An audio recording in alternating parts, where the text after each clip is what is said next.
What's up, my writing weirdos? Hey, if you clicked on today's thumbnail, then you are interested in writing stronger characters based on character profiles.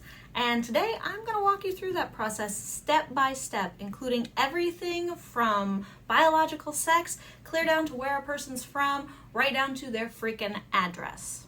So let's get weird about words, starting right now.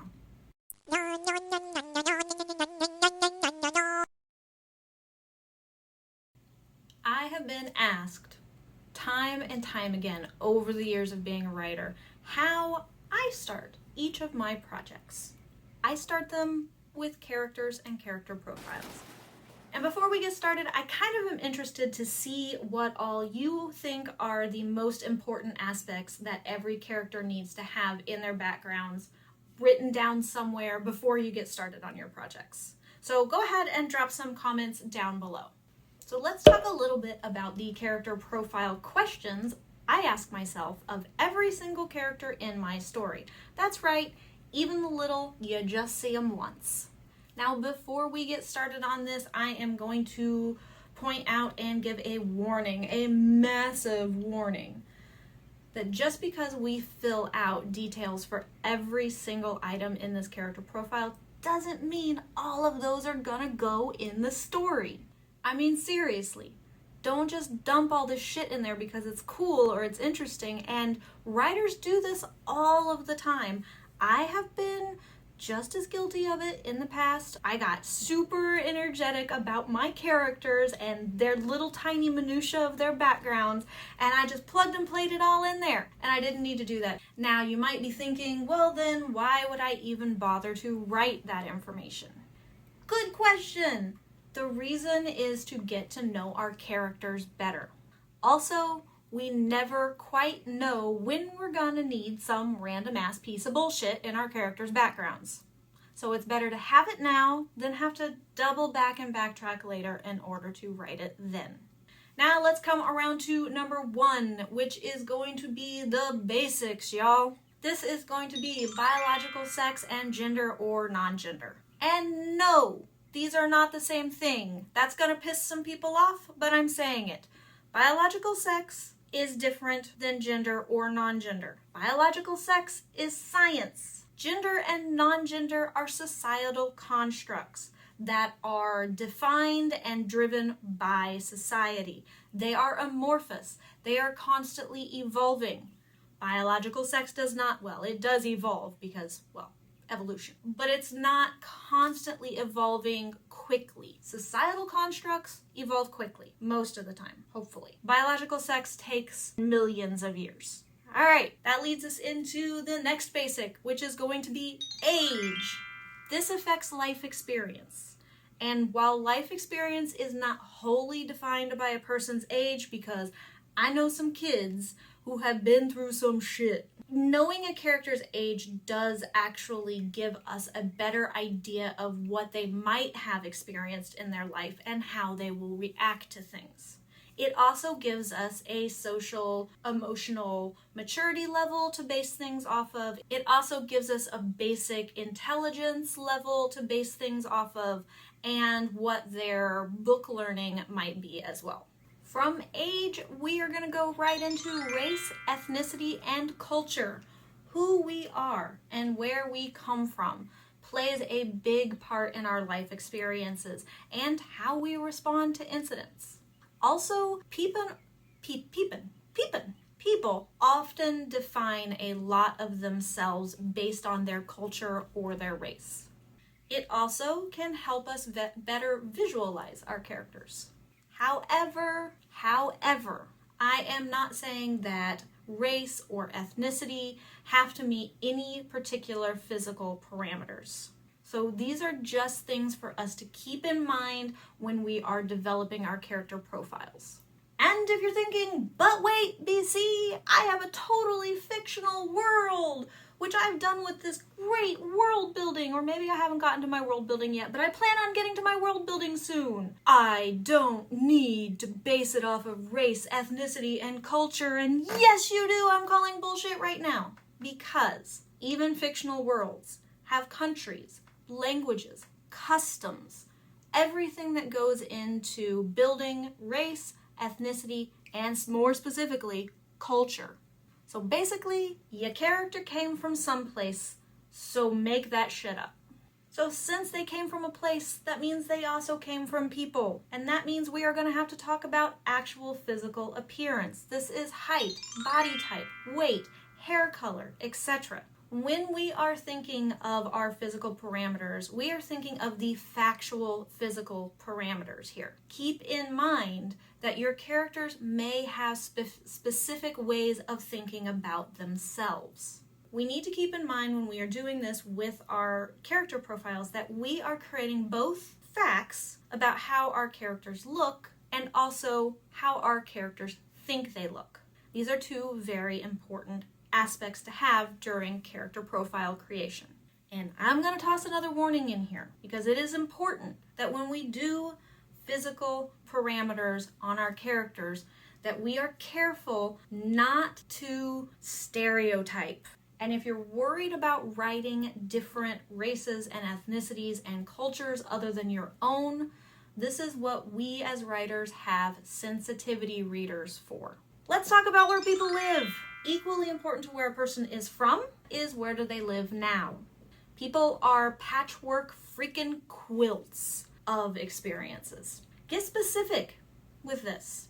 Where do they live now? What county, what state, what town, what municipality, what section of the city, right down to their freaking physical address if you need to. And then learn everything you can about that physical address because that is going to talk about how they respond to things and that is going to inform their decisions and it's going to make them a little bit different than maybe the culture that they were raised in or the customs that they were raised in because now they've had to adapt to new culture or new customs, new languages, new experiences, anything like that. But get specific with this. A lot of writers don't really drill down to where a person is living currently within a story as much as they lean on where they are from and what they have experienced leading up to.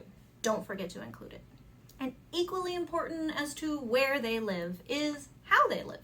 What is your character's house like? What is their aesthetic? How a person interacts with their personal space tells you a lot about that person. Are they I come home just to eat and sleep and shit kind of person?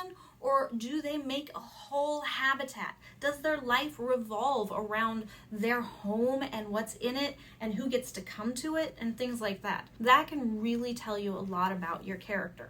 It also can tell you a lot about how they will project their thoughts, their feelings, their beliefs on other people. And talking about other people, what is your character's role in the story? Every character has to have a role within a story. That seems pretty simple, right? Well, it's not always. Sometimes a small side character that we didn't think we were going to do much with really becomes a critical component of a story and its success and other characters. And if we're left scrambling to make up shit about them to kind of fill in the need, our readers are going to feel that. And we are going to get frustrated with ourselves because that's when we're going to be staring at a blank page going, what the fuck do I write now? So if we just do our character profiles leading up to it, then we at least will know that we have that information. This also goes back to what I said earlier about not everything in our character profiles is going to go into our story. Because that side character that you filled out an 8-page character profile for, you may not actually use it more than 2 or 3 of those items. But you had them, and that is what is important. And if you're hoping I am going to list what types of roles there are in a story, you are shit out of luck because there are a ton of them, and this video would be like an hour long if I went through them, went through their definitions, how they interacted within a story, things like that. But we all know we need a protagonist, a main character. We all know we need an antagonist, which is the bad guy. Main character. We usually need 2 or 3 supporting characters for each of those. And then not just supporting characters for each of those, we need environmental supporting characters. These are your background people. These are your extras in movies. They don't have names. They might only have a first name. They might just be referred to as red shirt guy. But There are all going to be some of those. And even if we're just dealing with our extras, I do say go for it. Have fun with it. Create some character profiles. Are they going to be as deep? They don't have to be. They're fun though, and I do them. Alright, so we know where they're from, what they look like, how they identify, how they were born. We know kind of their role in the story, how they talk, how they think in general. Let's get right down more to how they think, because this is going to be super important. There are things about every character going on inside their head that we need to know as writers. Generally, these things are tied directly to our stories. So during our character profiles, we are going to discuss a whole bunch of internal characteristic shit. The first one being, what is their fear? Their greatest fear. I am not necessarily talking about something tangible, like they're terrified of spiders or scorpions, or they don't like enclosed, confined spaces. I'm talking more about diving a little deeper into our character's psyche to find out why they don't like enclosed spaces, why they don't like scorpions. Find out what their actual fears are that are based on their insecurities, that are based on their traumas, that are based on their neglected needs. And where we have fears, we often have misbelief about our world. Because our fears and our characters' fears drive us to kind of avoid confronting those things, we can get a weird misperception about our world. Our characters are the same way. So that's going to lead us into what are the best and worst things in our character's life. They might be happy little characters just going along in life, just chugging along like the little engine that could, but they probably have things that suck in their lives. Or maybe it's the complete opposite. They have a shitty life, but even the shittiest life, there is some good in it somewhere, somehow. Sometimes you really gotta dive into that shit to find it, but it's there. Just there is good in every bad, there is bad in every good. Same is going to be with our characters. The fun thing about the best and worst things in our characters' lives is how they are going to inform their reactions to situations. I mean, think about it this way. If a character is used to a certain streak of bad luck in their lives, then a person who is used to bad luck is going to respond to something good happening quite differently than a person who is not used to having that same level of bad luck in their lives. So we need to make sure that we are taking that into consideration, the best and the worst of things within a character's life as well. And the sixth thing that we are going to talk about, and you're probably thinking, yay, because BC has rambled on for freaking ever, is backstory. Backstories are important. That said, not every backstory needs to make it into the story. Let me say it again. For those in the back, not every character backstory needs to make it into the story. This is one of the biggest mistakes that writers make, especially new writers. So why am I even telling you to write a backstory for every character? Because it tells us so much more about our characters. But more importantly, it gives us a chance to test write our characters. Seriously, we can write out all of the characteristics we've come up with. But sometimes once we start writing the actual characters in a project, we suddenly kind of find ourselves scrambling to change a bunch of stuff because it doesn't quite add up. That often means we have to change a bunch of stuff in our story too because we have based our outline on this. So writing a backstory in advance of writing our actual outline is helpful, just test piloting our characters, test driving our characters a little bit. Because remember, we have Frankenstein monstered pieces together. We hope they're going to work when we flip the switch. But if they don't, then we are stuck, scrambling, and we got to go back. And we don't want that to be when we are in the middle of actually writing our draft.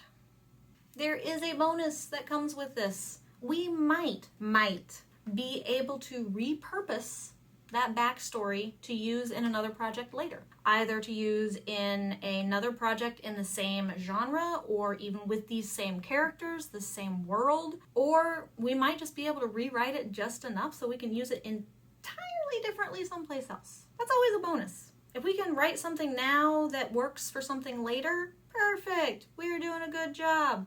So, in order to be perfect like that, what do we need out of a backstory scene? And I am talking, this is just a scene. We don't need this person's entire life. We need to know, what does a character go into this scene believing, and how are they shocked by the outcome? We also need to know, how does the character struggle to hold on to their old beliefs? And then finally, what is their conclusion or their new belief? That is what we need out of a backstory scene. It's not just some random snippet of a person's life just plunked out. It actually has some criteria that we need to meet with it, or else it's just a pointless exercise. Not entirely pointless, because at least it does get our brains moving. These are the 6 main questions and kind of sub-questions that I use on nearly every project that I write, even on short stories. Yes, that's right. I go through this process even for short stories too. So is there anything that you all think that I missed that is absolutely vital to creating characters? I would love to know. If there's also any part of my list that you hadn't thought about using previously, or if there's any part of my list you think is just total bullshit, let me know. And that's pretty much it, my writing weirdos. To go ahead and support the content on my channel, don't forget to check out my Patreon and my merchandise store links down below. Go ahead and smash that like button, click that notification and subscription. Yeah, click that subscription and notification button, and you probably should do it now because this is the end of the video. See ya.